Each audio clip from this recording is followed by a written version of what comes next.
তো যে থাকতে না পারবে তার ভিতরে ধ্যানই আসে না কখনো।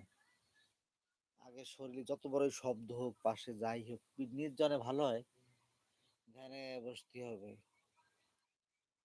কল্পনাতে পৃথিবীর উপরে উঠতে হবে, আসমানে।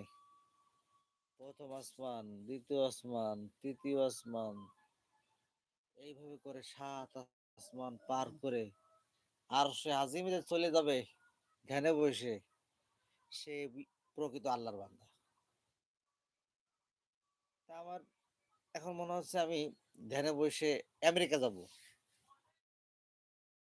সেখানে যে আমাদের শরীরটা বাংলাদেশে পড়ে থাকবে, আমার শরীরটা অথচ আমেরিকায় ঘুরে বেড়াচ্ছি।